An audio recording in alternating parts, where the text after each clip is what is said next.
AP, welcome back, brother. G'day, Shuri. Good to be back. Number 25, man. I'm really proud. I'm stoked. Amazing achievement, and I'm like genuinely humbled, proud, and a big chunk of credit needs to go your way. You've been driving this puppy.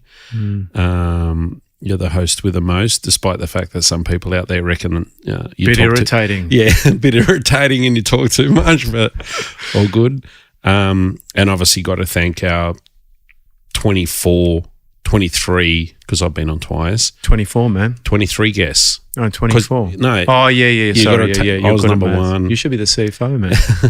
Yeah, you're our right. 23 amazing guests that have been on. 17,000 people have listened, 35 countries, 430 cities across the globe. Like it's vast reaching, So I'd love to hear your view on, because we had no, other than we wanted to have a platform to talk about meat and everything that goes around it, whether that's nutrition, the environment, health, business, whatever it happened to be.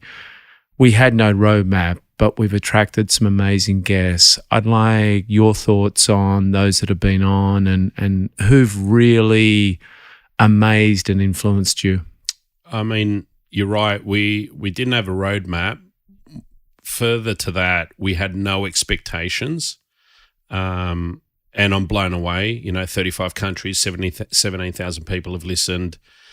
Just the feedback that I get personally from the podcasts across the industry, friends, family, industry, all that sort of stuff, has been amazing, and I'm super proud. And I know that we've always been massively recognized as being great at branding and marketing and promotion and all that sort of stuff. But this was a punt. We wanted to do something very honest and, like you said, create a platform to communicate, to share, because we've always been about sharing and informing and educating and all that sort of stuff. And the other thing that I'm super stoked about is that this is literally the only part of the business that don't have my tentacles across, you know what I mean? And it was never meant to be about VIX or propaganda or every 15 minutes an ad that pops up, specialing T-bones or whatever, just creating a community and educating and sharing, and, whether you agreed with what our guests had to say or didn't, we were just stirring up conversation and thought. And in terms of the guests, I can't pick out anyone in particular because they've all been amazing.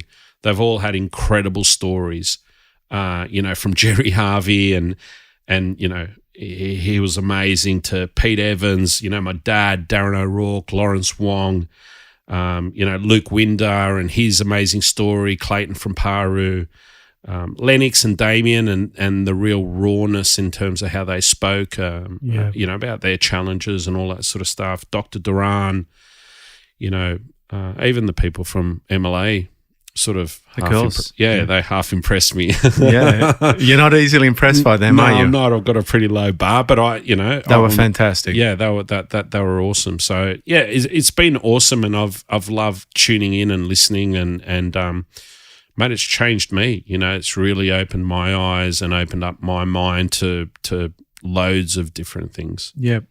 You spoke about Pete Evans, who we love dearly. Yep. He's an amazing guy, and certainly everyone in this room respects him deeply. He was super controversial. There's always a bit of chat. We get engagement on all sorts of different things. Typically, it's someone telling me to shut the fuck up and not talk so much. Yeah. But Pete really does seem to hit people's hot buttons. Thoughts on why? Man, that was a firestorm. You know what I mean? And he's a great mate. I've known him for 20 years, and he's genuine. And he's not trying to preach. He's not trying to influence. He's just telling people what works for him, you know. But yeah, God, there was a stack of feedback. A lot of it positive, quite a bit of it negative. It was so interesting, coincidental, and I know that you didn't schedule it this way, but Dr. Duran was on after that, which clarified even further, what Pete believes in. Yeah, what Pete believes in and stuff. I mean, why? I don't know why, like I don't know why Pete gives people a shits, you know what I mean? Like, he's an easy target. He doesn't fight back, all the usual bullshit reasons that people find certain people an easy target, you know what I mean? And he's really successful. Yeah, and he's super successful. Yeah. And he's comfortable with in who his he own, is. yeah, with who he is and in his own skin. I love the guy to death, and we've been friends, but my level of respect for him and all that sort of stuff has increased tenfold. It's interesting that Pete talked about he never gives advice to anyone. So anyone that holds him accountable to giving advice, he doesn't do it. And I was listening to a guy the other day he's a doctor of longevity. He's a professor at Harvard, an Australian guy that studied here at University of New South Wales, went off to the US and is now one of the most preeminent researchers in longevity. And he was talking about this. He doesn't even give advice to his family, and yet every day he gets hate mail. Yeah. Dr. David Sinclair is his name if anyone wants to listen to him. He's an extraordinary human being, and without doubt, like Dr. Duran Sher that you mentioned before, amazing guy, orthopedic physician and all those things that reinforce what Pete was saying. This guy that Dr. David Sinclair was singing very, very similar messages to Pete. So I always find it fascinating that people can hide behind social media in particular and typically anonymous profiles and throw arrows at people like Pete that just tend to be doing amazing things. Yeah. Anyway. It's like. But I know you got a bit of beef with Paleo Pete because you think it should be Ancestral Anthony. I want to talk a little bit about, I suppose, particularly the influence that Duran Sher had on you, reinforcing some of the things you spoke about, particularly in your book, but that you live by now, given that your consumption of meat, interestingly, is coming down, which is something as a business we talk about all the time. What are your thoughts around health and meat, and what are you doing insofar as your own health, having lived and worked so hard for so long, sometimes at the expense of your health? Yeah, I mean, this whole thing's been enlightening, sobering. I've been on a journey. I'm not trying to be controversial just for the sake of being controversial. Obviously, the book that Libby and I published was released at the end of last year. Very grateful, overwhelmingly successful, and we shared, and I put out some pretty controversial sort of ideals and thoughts for people to sort of think about in and around their meat consumption. One of them being to actually eat less meat, but obviously to eat better quality meat. Yeah. And listening to Pete, listening to Dr. Duran, and just opening my mind to everything, the journey that I've been on through the podcast and through reading and working with you and all that sort of stuff. I am like shoot me now type stuff, but I'm without question a lot more mindful about how much meat I do eat. I literally eat half as much as I did 5 years ago, probably 3 times less than what I did 20 years ago, because I was just a raging carnivore that just consumed copious amounts of meat. So what do you eat? How much are you eating now? Meat's still a big part of my diet. Yeah. The portion size is far smaller than what it was in the past. Beef being probably the biggest sort of meat category that I do consume day to day, week to week. Just because you like it, or you Yeah. think it's the healthiest thing for you? Because I like it. Because I like it. Yeah. But definitely, eating a lot more grass-fed meat than I historically have.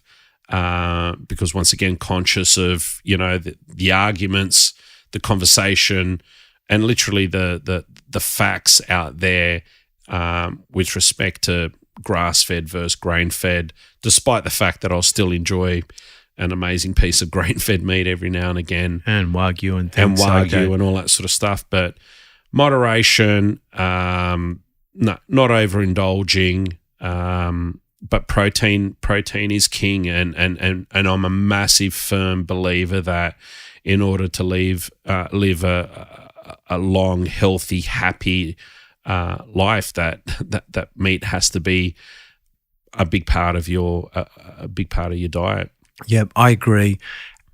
How serious are you from a business perspective around some of the things that we've spoken about on the podcast, particularly, and we're going to talk a bit more about this later, alternative proteins, that if we can take away some of the, I suppose, less conscious, less ethical products that we sell that are arguably, chickens from factory farms as a classic example, and replacing them with alternative proteins, but the mix between grain-fed, pasture-fed, do you continue as you are, or do you seriously look at what we're providing and who we're selling it to? I've never been more serious about something in my life in terms of the future direction of the Vic's Meat business and who we are and what we offer. I've never been more serious about putting everything under the microscope in terms of where we source our meat from, the nutritional value that it delivers, animal husbandry, its impact on the environment.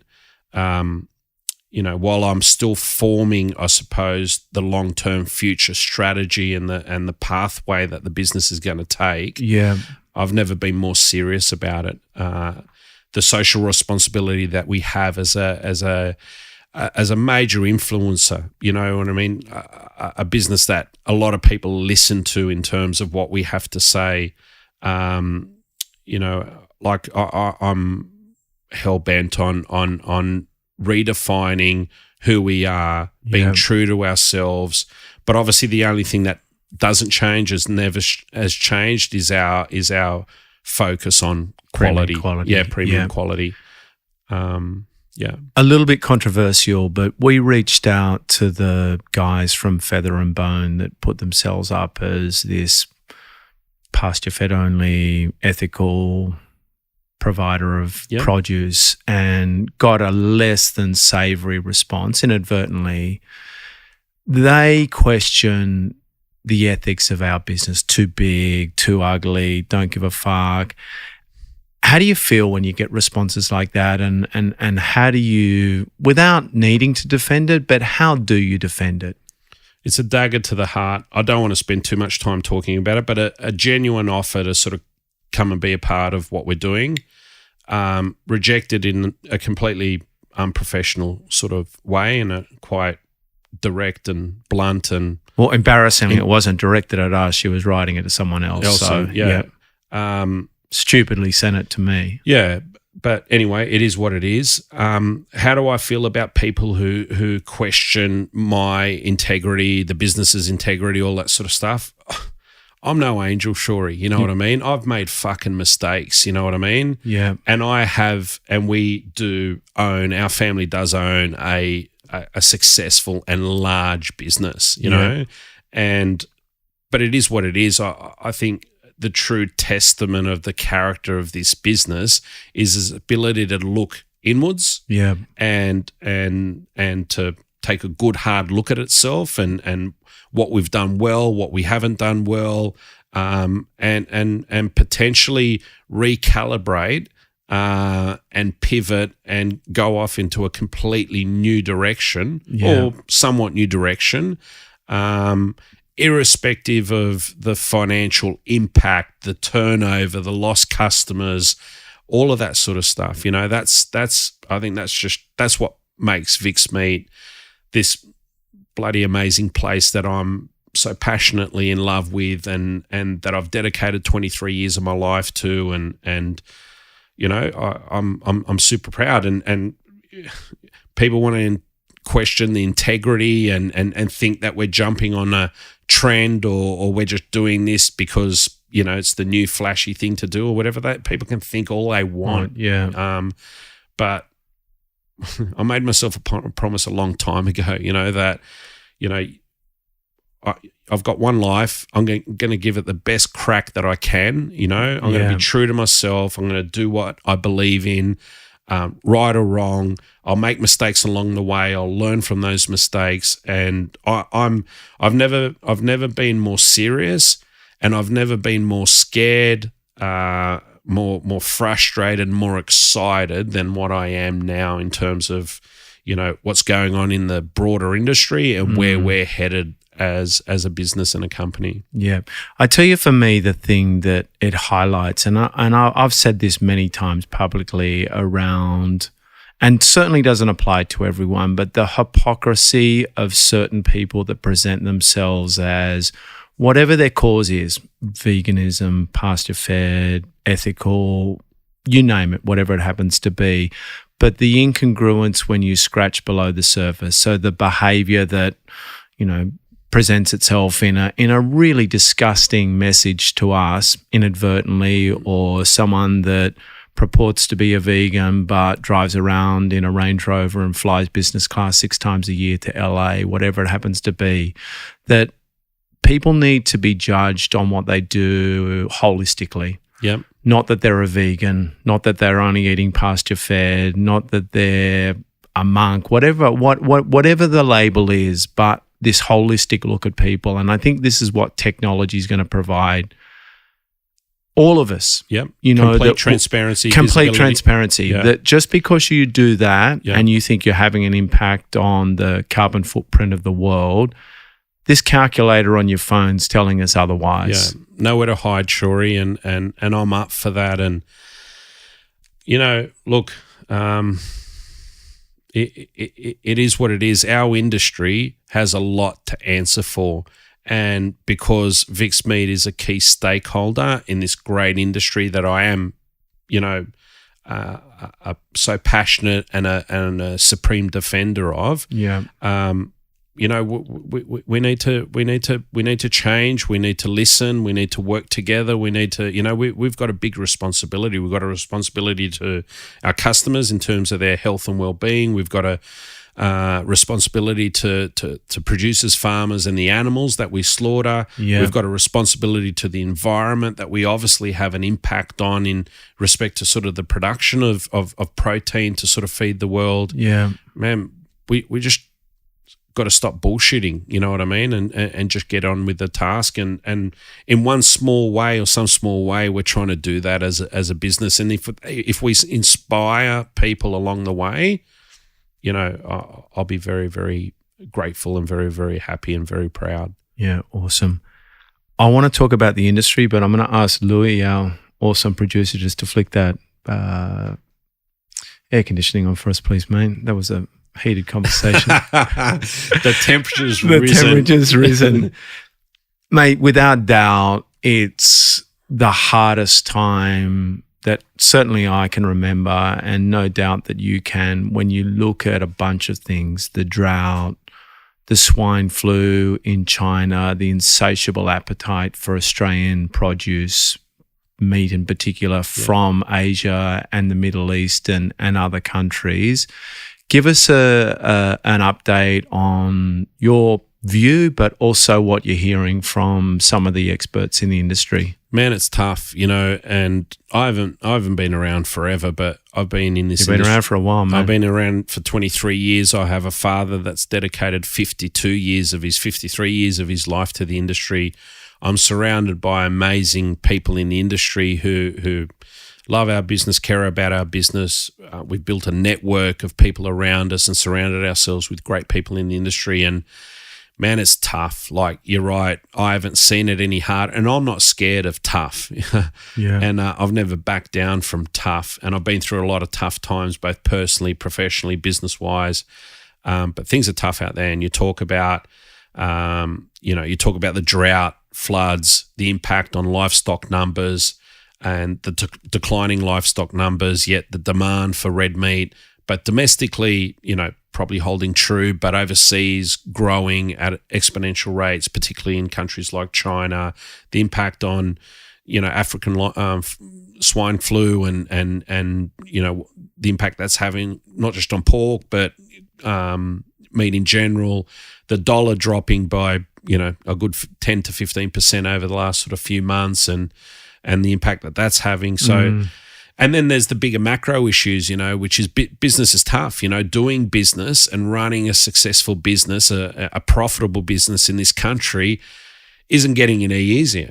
Labor laws and compliance and the squeeze and the cost of living in this great country, in this great city of Sydney that I choose to live in. Yeah, it's tough, but it is what it is. And I think relationships, communication, working together, trust, transparency, working towards a more open book sort of style of business, which is something that I've never been comfortable with. It's not how I was trained to do business. Yeah. But it's the reality, being more strategic, using data, forecasting, standardizing things, hopefully saying yes more than we say no, but sometimes having to say no is just a reality, I suppose, of this day and age. And then you've got technology that you overlay with that's both enhancing our lives, but also disrupting businesses, disrupting livelihoods, all that sort of stuff. So and then there's the environment and whether you believe in it or not, climate change, that impact, the fact that kids are sort of, taking days off school and protesting and they want change and, all these scary numbers about 9.5 or 9.7 billion people being on this planet by 2050 and how are we going to feed them, and we need another half a planet to sort of feed everybody. And so it's both a challenging, it's both a frightening, but it's both an exciting sort of time to be on this planet. And it's how we choose to and the decisions that we make that will ultimately define us as a human race. Yep. There's 27,000 restaurants in Australia. Without doubt, we're starting to see even some of the successful ones close. Long Grain here in Sydney announced recently that they're not going to renew their lease. Mm-hmm. I think they're okay financially, but perhaps they see the storm coming. We've seen the growth of the big groups, the Merivale Group, Solotel, obviously the Star and places like that. But some of the other smaller, below the radar kind of businesses that we have the good fortune of looking after, like Hubert and Alberto, the Mary's Group, etc. Do you think perhaps that the revival of the smaller operators, the smaller professional operators, is potentially going to stymie some of the growth from the big groups, or are we just going to see more and more of the big guys getting bigger? That's a tough one because, I've been in this industry long enough to see literally it change and go through 20 different cycles, from when we first entered the industry and only a handful of really great restaurants sort of being out there, Tetsuya and Neil and, Matt and Bon Ricordo and Catalina. And, there was barely a dozen great restaurants in Sydney when my father and I started our business, to what we've got now, which is, the food culture, the restaurant culture, the variety, the quality of our hospitality industry is now world-class, and it's recognized as being world-class. To the changes that I've seen and that you're alluding to from, individual owner-operators to these sort of larger groups that now dominate what happens from a sort of food and beverage point of view, in cities like Sydney and Melbourne and to a lesser extent Queensland. Is it going to swing back? Is the little guy going to have, his time in the sun again and all that sort of stuff? It's hard to say, Shuri. It's a tough industry, attracting people to the industry, attracting chefs to the industry isn't easy. It's tough work. It's hard work. The margins, notoriously sort of low. Does that mean that there's not opportunities for, some ultra talented person to carve out an amazing business for themselves? I mean, look at Josh Nealand, you know what I mean, who has St. Peter, who's just smashing it. And he's a humble, small little operator on Oxford Street, Darlinghurst, So yes, Incredible. there's always going to be opportunities, but without question, the industry's been dominated, especially for the last sort of 5 years, by the big guys. And that's neither a good thing or a bad thing. It just is what it is, Get it. What about the increasing Asian influence? Man, I'm a big fan of it, and I think it's a genuine trend. Obviously, I've traveled through Asia for the bulk of my life, spent a lot of time in Japan, especially because it's just such an inspirational place. It's had such an indelible sort of massive impact on who I am as a person, how I do things, attention to detail, quality, all that sort of stuff. And it's just a common known fact that Australia's part of Asia. It is what it is. It's on our backyard.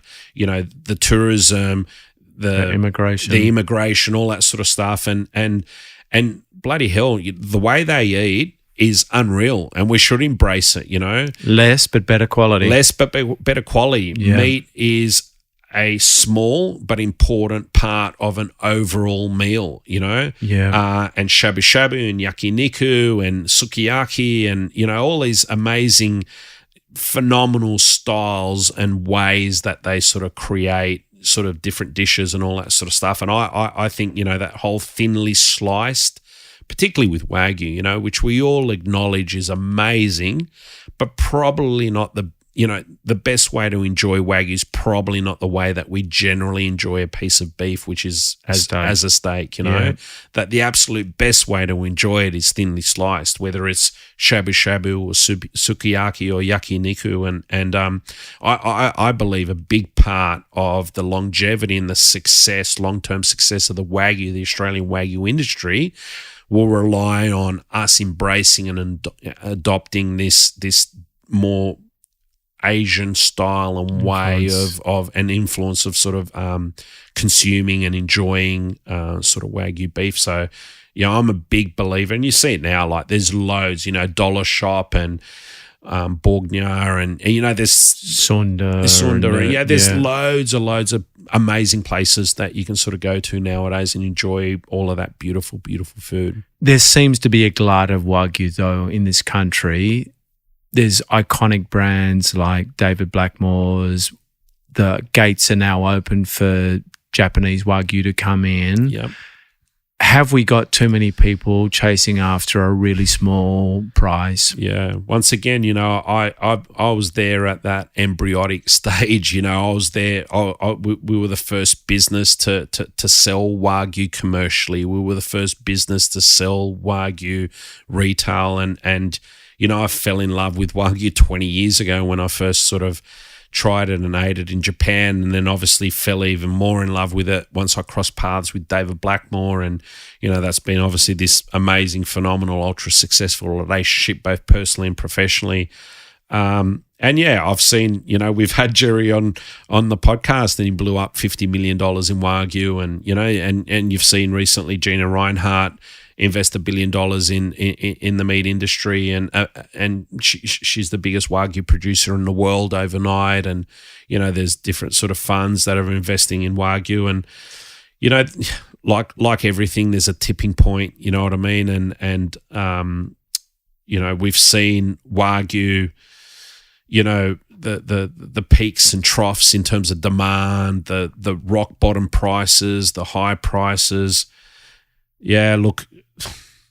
I think a big part of it, I think, like I just said, I think a big part of the success of the Australian Wagyu industry, which is, outside of Japan, the most forward-thinking and the strongest and the best Wagyu industry in the world, that ultimately the longevity and the success of the Australian Wagyu industry will depend on us embracing this more Asian way, domestically us embracing this more Asian way and style of eating it, and also obviously the appetite for Wagyu beef around the world, particularly in Asia, Southeast Asia and mainland China, continuing to sort of grow at double-digit sort of rates in order to sort of soak up this huge supply that's building of Wagyu. Yep. Do you think the things like the food trust platform that we're working on with PwC and those kinds of technology that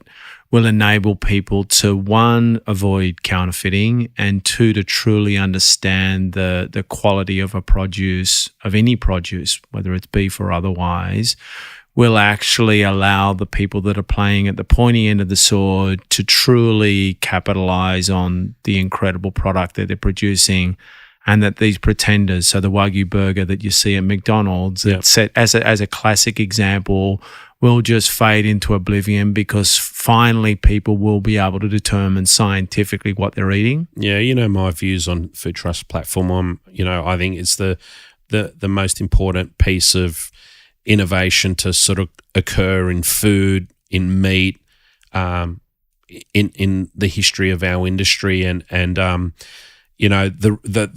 the primary reason that I'm so excited about the Food Trust platform is, yes, it does put that power in the hands of the consumer, so that there is that complete trust and visibility and traceability in terms of what they're purchasing, buying, eating, all that sort of stuff. But just as importantly, the reason that I'm in so passionate about the Food Trust platform is because our farmers deserve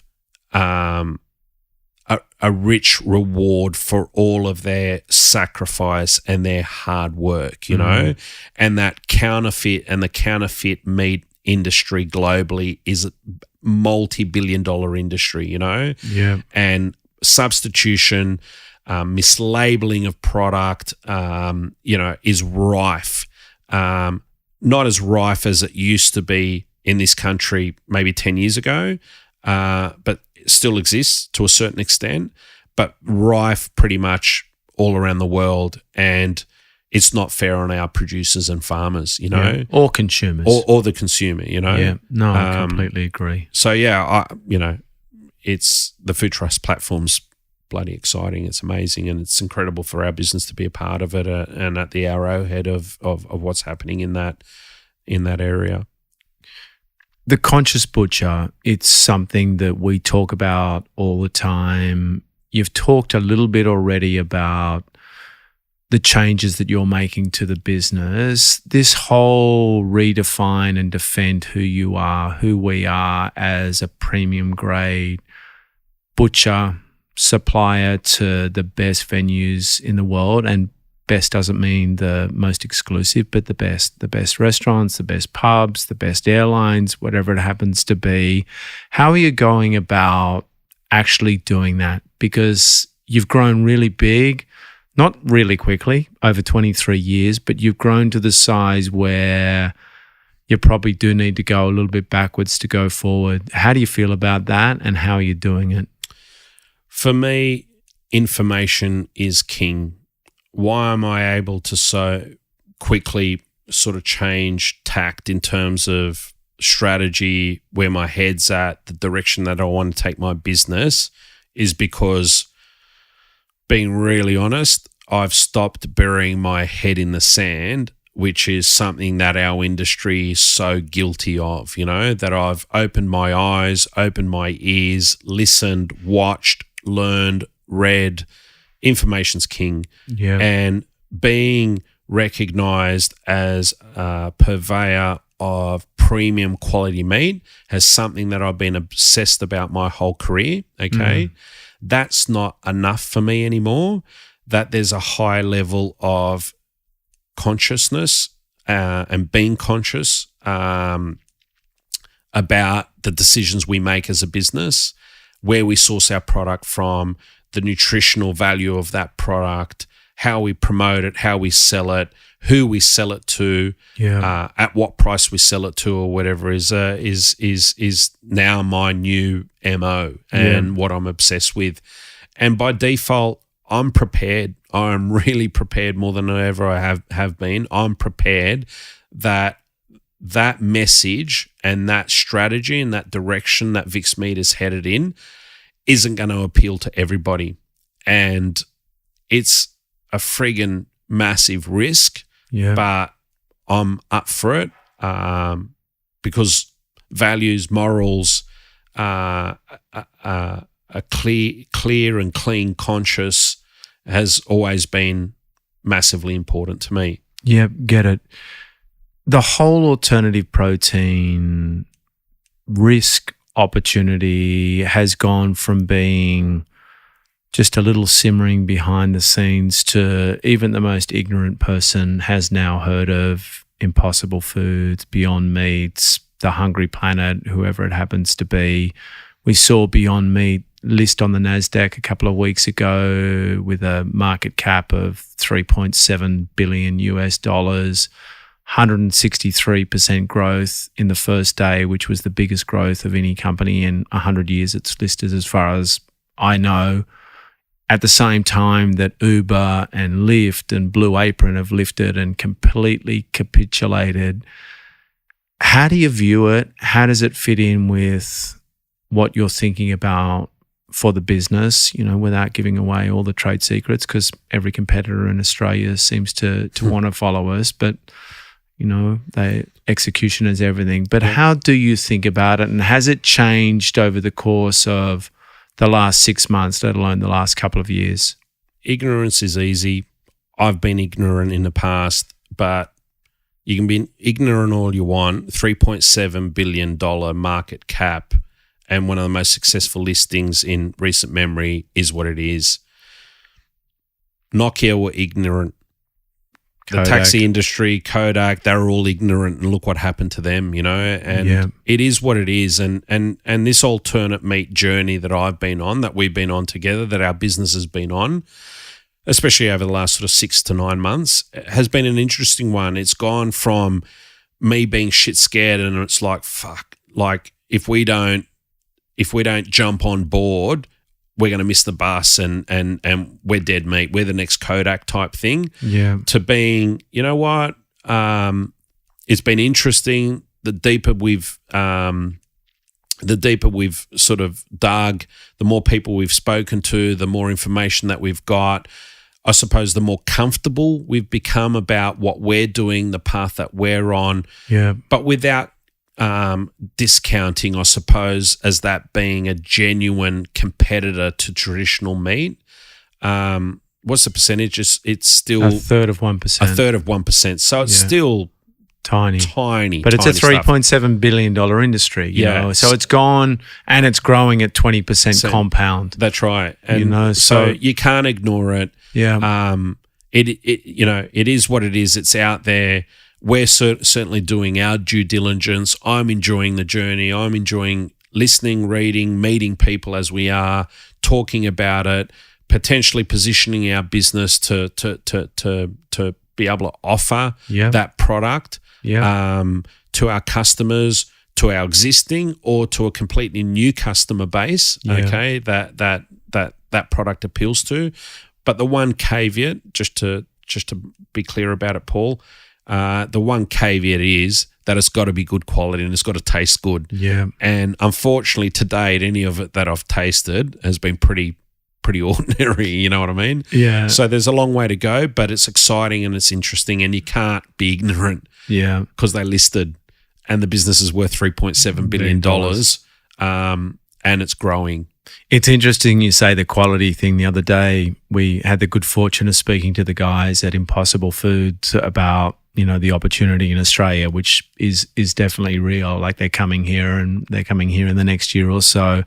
And I said to them, I've eaten one of your burgers. And they said, where'd you eat it? And I said, Soul Burger here in Sydney. They said, that's Beyond Meats, and ours is 10 times better than that. That's not premium quality, but they're amazing people doing amazing things. And, I think those two companies are certainly the highest profile, but, Hungry Planet and the Food Frontier here in Australia that we're meeting with next year, it's been really encouraging to hear that those guys are so willing to talk to to us as a business because they see us as, one, influencers, but two, super ethical. That's what I've been super impressed about, because a lot of the time you can reach out to people, as we've done, and we've sometimes seen what happens when we do that or whatever, but they've been super welcoming and have acknowledged us and our intentions and the integrity of what we do and all that sort of stuff. So, man, it's exciting. It's super exciting. Yep. You're going to come on every 25th episode, AP, so I don't want to make them all 2 hours long. No. I want to end with the Ultimate Collection because it's growing. You know, you've written the book, Meet the Ultimate Companion, which is still available everywhere. Is it launched in the US yet? October this year. October this year, because there's a bunch of people from the US that listen to the podcast. But an amazing success. The podcast, Meet the Ultimate Podcast, which, you know, isn't meant to be arrogant. We just wanted to call it that in concert with what you did with the book. We've just launched here at Vic's Premium Quality Meat with Darren O'Rourke, the head butcher, at Victor Churchill, Meet the Ultimate Education. Your willingness to invest in our customer base, I don't think any industry, let alone the meat industry, has seen before. How do you think about it, and do you worry that customers don't see benefit from it? See benefit in it, I should say. A leopard never can't change its spots and never changes its spots, and I just can't. That's just what I do, and what I've done my whole career and what I've done my whole life is a product of my upbringing and generosity, investing, putting back into relationships, helping, supporting, giving back, all that sort of stuff is just part of my DNA. It's part of the Vic's Meat DNA. Will some of it be warmly embraced? Will some of it be appreciated? Will some of it not? Like, you know, just it's like throwing mud at a wall. Some of it sticks, some of it doesn't, you know, but that'll never stop me from constantly pushing what we're all about, which is people, relationships, investing in our industry, honesty, integrity, educating. And I'm proud. Podcasts, books, education programs. You know, I've been used to Vic's Meat, the family, me. I've been used to being the black sheep in the industry because 20 years ago, my father and I pulled the covers back on our industry and told people what good meat was. Yeah, told them where it came from. We're completely honest, open, and transparent about everything that we do. You walk into Victor Churchill, everything's on show, everything's on display. There's nowhere to hide. Yeah. Spearheading and working with PwC on a food trust platform. Once again, you know, those people who do the right thing have got nothing to fear. Yeah. They actually got everything to gain. But the ones that are questionable practices, whatever it might be, obviously they're sweating and nervous about it. It is what it is, and I'm just not going to change who I am or what this business is about, and being a part of this great industry that I'm very, very grateful to be part of, and the great customers that we have, and we're going to continue to keep trying to add value beyond just potentially being the cheapest, which we never will be. We never were. We never will be. Yeah. And to be honest with you, we've been shit at being cheap. Yeah. Which is why this re-identifying process has sort of been at the core of what we've been doing at the beginning of this year. You know, like we know what we're good at. Yeah. And one of the things that we know we're not good at is doing things cheaply or racing to the bottom and whatever. And we haven't been recognized as being the cheapest meat supplier out there, you know. So we're just going to stick to what we're good at, continue to add value, build relationships, be strategic, be innovative, all these great things that we've been for the last sort of 23 years and for the next 23 years. So in closing, AP, Meet the Ultimate Companion, Meet the Ultimate Podcast, Meet the Ultimate Education, Vic's the Ultimate Protein Company.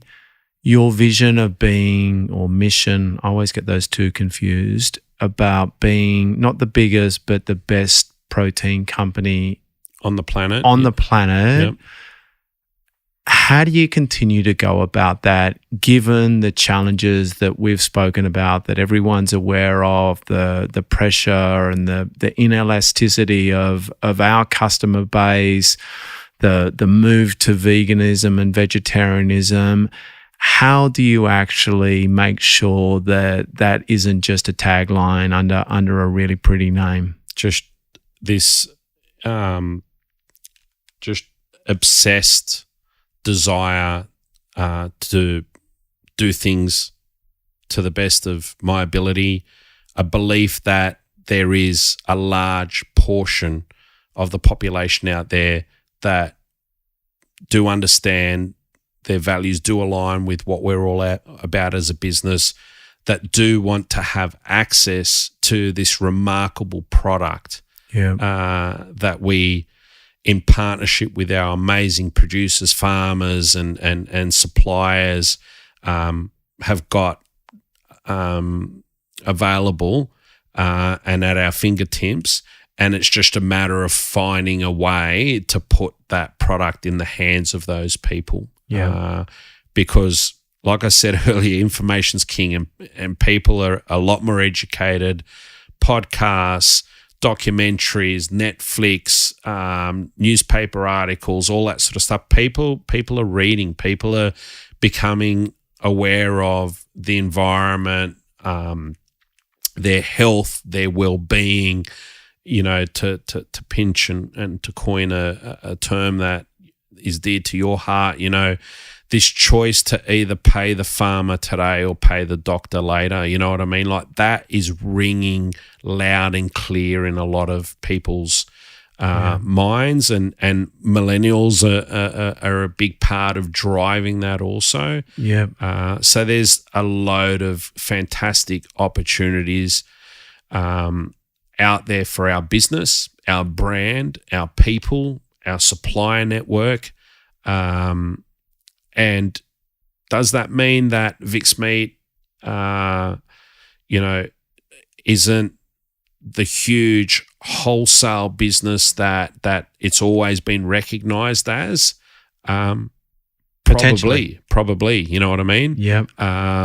But it is what it is. Wholesale will still be the spine, the backbone of the Vic's Meat business or whatever. But the opportunities, because the world is changing, and consumer behavior is changing, and expectations are changing, and all that sort of stuff, that there's a load of opportunities for us to grab by both hands. I think there's 17,000 existing listeners and probably 170,000 by the time we come back on in 6 months that are really cheering for you to execute on that dream. There's probably 1.7 people that are cheering for you to fail, mate. So I think we're going to close it at that and reconvene at episode 50. So I'll let you close if you got anything final to say, man. I do. I just, from the bottom of my heart, thank you to you, Shori, for putting all this effort and energy in to the last 7 months and the last 25 episodes. You've done an amazing job. Obviously, to all of our incredible guests for accepting those invitations and coming along and being a part of this incredible experience that we're offering, the ultimate podcast.